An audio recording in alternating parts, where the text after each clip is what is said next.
families of Danny, Demetrius, and Russell, I want you to know I was with them. I prayed with them. I wiped their tears. And I know God was with them. We have live team coverage. News Channel 5's Paul Kiska is in Chardon right now. And Paul, you were at the high school this morning, and there is new information this afternoon about suspected shooter T.J. Lane.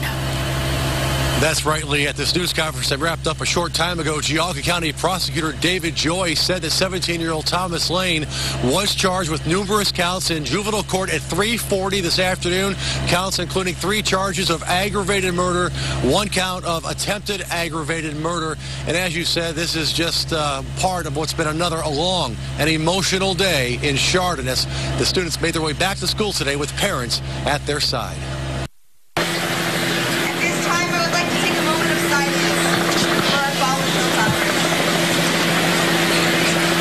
After a prayer and moment of silence for their fallen classmates, Chardon High School students walked together from Chardon Square to their high school.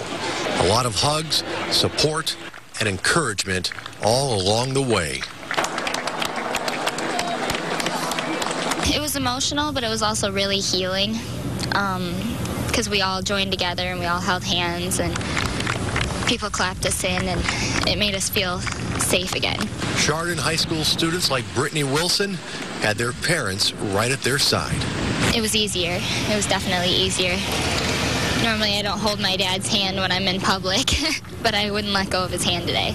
We put a Band-Aid on a big wound today. I didn't realize what it would be like till we got there. And there was a lot of emotion and a lot of healing that had to go on, and I did not realize the gravity of that until we walked in. 3 days after the tragedy that struck their school and changed their lives, Chardon High School students walked through the front doors some of them ran out of Monday. It was a flood of emotions. Happy, sad, safety, fear, everything. It just kind of got on you.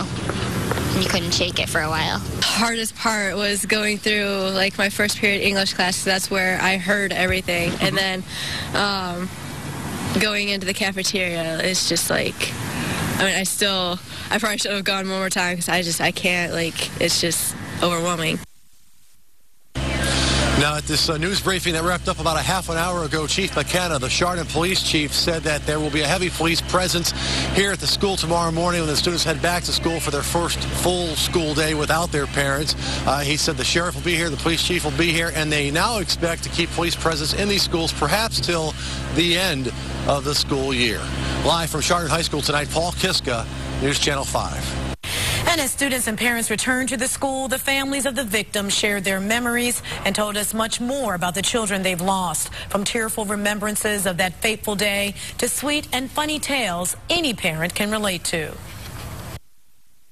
He was the bomb daddy. He was going to change the world. He was an amazing individual. We heard from the families of Danny PARMERTOR and Demetrius HEWLIN and the mother of Nick Walczak, who is still recovering in the hospital. Nick was shot in his arm, neck, and back, and as Kristen Byrne reports, his mother credits a teacher for saving her son's life. Walczak, wearing a red and black ribbon, told the world her son Nick is hanging in there at Hillcrest Hospital. He was wounded in the arm, neck, and back, which created a spinal shock. The doctors are optimistic for his recovery. He still has no feeling in his legs. Nick's mom thanked family and friends for support, but the most important person she wanted to thank is Mr. Ricci, a teacher at Chardon High. He is the person that saved my son's life. He's the one that pulled him from the hallway into a room. He's forever our hero. At the hospital, Nick has been conscious the entire time and knows his 3 friends died in the shooting. And the families that have had the loss, it's a guilt for me because they have lost and my son was saved. It's just a shock. I think all of us, we don't even think it's real, you know. It's like a terrible movie that you're stuck in.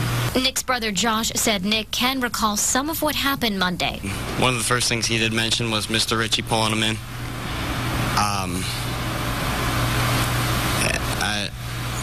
He doesn't necessarily like to talk about too much of it. His family said he'll likely have a long hospital stay, but they plan to be right by his side. Our relationship's only going to get a million times stronger after this. I mean,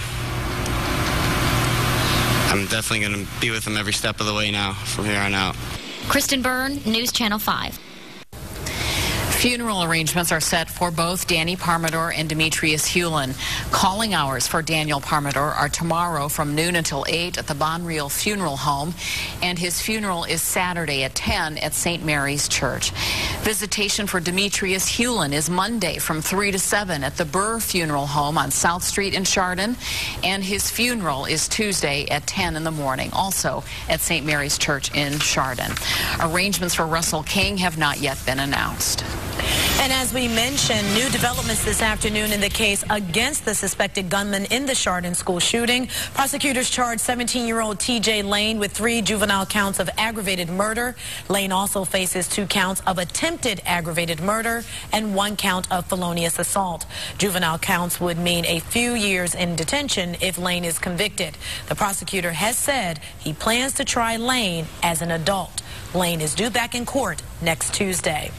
Our coverage of the Chardon school shooting continues right now on Newsnet5.com. That's where you can find more in-depth coverage of the shooting, the victims, the community, and the suspected shooter.